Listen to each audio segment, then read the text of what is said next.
আপনার নামটা কি? আমার নামটা আব্দুল কাদের শেখ। এই গাঁওখানের নাম কি? গাঁওটা বাঙালডোবা। বাঙালডোবা। কি হয়েছে ঘটনা?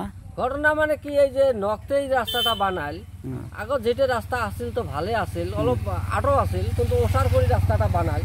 বানাতে আমি ভাবছিলাম রাস্তাটা খুব সুবিধে হবে। এই চাপর সেনমাল থেকে যেটা রাস্তা চৈবাড়ি বলি পাইছে আর কি, এই রাস্তাটায় এ এলাও 15 দিনে হয় নাই না, 15-20 দিন বুঝি হল, কতগুলি 1-1.5 মাস হল, মানে সাপ্তাহ হিসেবে কামটা করি আছে না।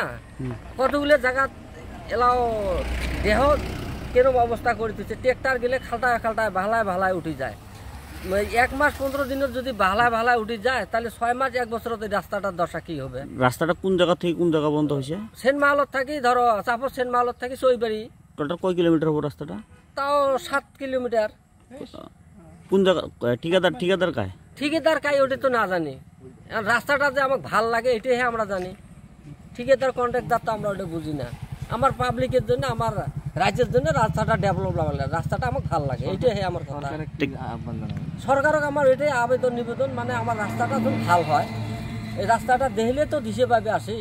রাস্তাটা খোলটায় খোলটায় উঠে গেছে, এই ইতিমধ্যে রাস্তা বানাল, তাই যদি উঠে যায় আরো তো 2-4 বছর, 1 বছর কুতি লাস্টিং করবে এই রাস্তা। হাতে দিয়ে কি করলো রাস্তাটা খুলে যাচ্ছে, ট্রাক্টর যাওয়াতে পিচ বিলে উঠে যায় না। ধরো কতগুলো 14 চাক্কা 12 চাক্কা গাড়ি উঠছে, ওটাতে খুলটি খুলটি যাবা লাগছে রাস্তাটা এলায়।